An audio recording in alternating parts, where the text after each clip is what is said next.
Hello YouTube, this is MPan72 bringing you another edition of Collectibles.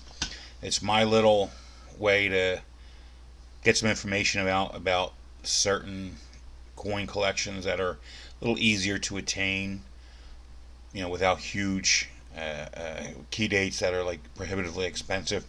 Although there will be, in most collections worth collecting, there are going to be a coin, there's going to be a year here or there that can be pretty expensive, but it's going to be series where 90% of the coins are relatively cheap and can be had at a good grade for a good price or a low grade for dirt cheap. So, without further ado, today's episode is the buff. The buffalo nickel or the Indian head nickel, whatever you call it, different parts of the country call it different things. Different collector call it, different names. But it's a relatively easy nickel to get into. It's it's not a long series. It's from 1913 to 1938. So it's nowhere near as long as the Jefferson nickel, especially if you take the Jefferson nickel and all its incarnations, even up to today. But it's a fun nickel because once again it's a coin that some of us do remember getting occasionally. Um, the older members of the community and the older collectors probably remember it pretty readily, in their change. But I do remember getting a few as a kid, and I was born in '72. I do remember getting a few here and there. Same thing with Indian head pennies and Benjamin Franklin half dollars and Ike dollars and all the like. But they're a coin that a lot of people do know. They're relatively inexpensive. You can get some of the later years for $1 each in pretty good condition. I would say very good to even fine sometimes. Some of your older coins might be worth a little more, even in G to VG condition, maybe a couple dollars each. But for the most part, you should be able to get $1 each or so. And at dateless coins, you should be able to get, I don't know, three for $1, two or three for $1, sometimes even more, depending on where you're getting them and what part of the country you live in. In my area, it's basically two to three for $1 for slicks, and $1 each for pretty good coins, and then you can go upwards from there pretty easily once you get above good condition. There are some key dates that could be relatively expensive. There's the 21S, 24S, 26S, the 1915 DNS, 17S. They can be pretty expensive, start getting pretty expensive, and especially when you go into a little bit higher grade above VGs. There is one variety that's can be pretty expensive, but it's usually part of a collection. Whereas most of the coins I'm going to be talking about in this series, you're not going to worry so much about different varieties as much as having something from each year and each mint.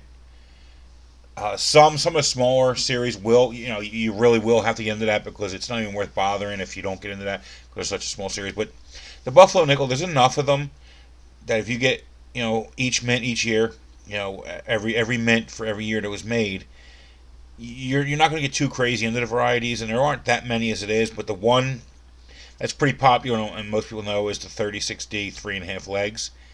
That's a pretty common and popular variety, and your collection really wouldn't be complete without that. That may be relatively expensive compared to some of the other coins, especially if you have it in a higher grade.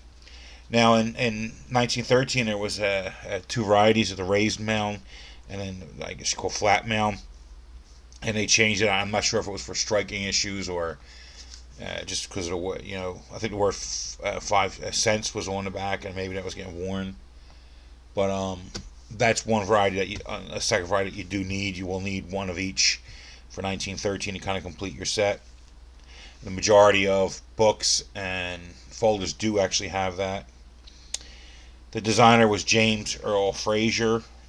The coins are 5 grams when they're in uncirculated condition.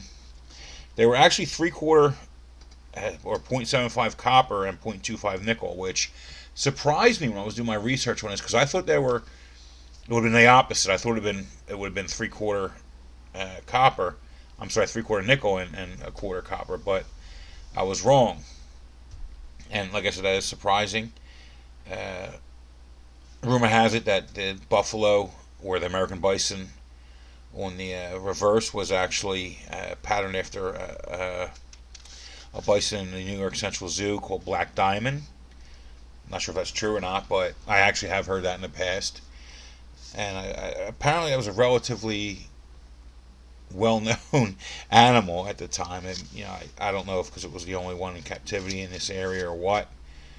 But that's the buffalo nickels in a nutshell. There are some varieties, like I said, and some years, if you get them in a higher grade, they can be relatively expensive. But it is a collection that's attainable. Something for the average collector, maybe a beginner to intermediate would like to get into because they're pretty interesting coins.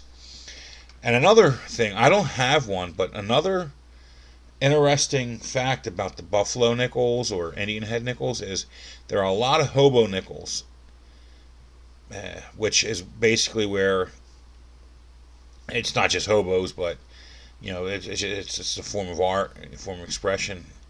But hobos did do it. They actually changed them, and I don't know if they took slicks or they kind of sanded them down themselves, or polished them up in different areas, and they turned them into what you could look up online. You can see a hobo nickel. It's basically they change it. They make it look different. Some of them have like a military hat. Some have a derby. Some a military helmet or a derby or something completely different. Some have facial hair, and they can get pretty intricate and or be very basic. And they actually do hold a premium. A really well done one, especially a period piece, something done back in the 30s, could be relatively expensive. I've seen them go for several $100s for super intricate, really, really cool looking coins. But for the majority of them, they are going to go for a little more than the average buffalo nickel. I see them in the $3 to $10 range pretty often where I am, online and local places, and they're relatively interesting, and a lot of people do actually collect them. I have seen love tokens as well, but not nearly as many, mostly as the hobo nickel, as they're called. But that's the buffalo nickel. It's a pretty simple coin, and it's a pretty simple collection, and that's why I made it part 2 of collectibles. So let me know what you think. Do you have any? What's your favorite part of the buffalo nickel? What do you collect them? Do you not collect them? Are they too simple for you? Um, is it too pedestrian? Some people like to collect things a little harder to get a complete collection of, but I like to collect things that are a little simpler because I like complete collections. I don't have any really big collections that are complete right now because I am a newer collector. I was into it years ago, but I'm not. I haven't been. I pretty much everything was gone, and when I started up again earlier this year, and I'm glad I did. Actually, I started stacking, and then I started getting into coins because they kind of go hand in hand. Because if you're a stacker, a lot of times you'll shift into numismatics a little more, and if you're into numismatics and you kind of know what's going on around you, and you get into this silver stacking as well. But I'm a little bit of each, and these are some of my favorite coins to collect because of the uh, they're relatively less expensive, and also they're relatively easy to complete when I do get around to actually completing them. So if you like what you see, please hit like, please subscribe if you haven't already, and if you want to know what's going on in the future, if you don't want to miss any of my wonderfully rambling videos, hit the bell icon and please share. I really would like for newer collectors or stackers or however they're in the community to get kind of a general feel for what like a beginner collector like themselves is actually doing, and how they're going about it. Because like I said, I am a beginner collector. I probably will never get much more experience than a beginner collector because my hobbies are so varied, and even my coin collecting is varied because I like everything. I like it all, and you'll see as the series goes on where I go from one extreme to the other. But like I said, this won't be something where like the more expensive series are tackled. That might be something down the road if I get into that, because I do have examples of more expensive coins, but I have an example, and that's basically from my typeset. So this will be lower cost, easily attainable coins.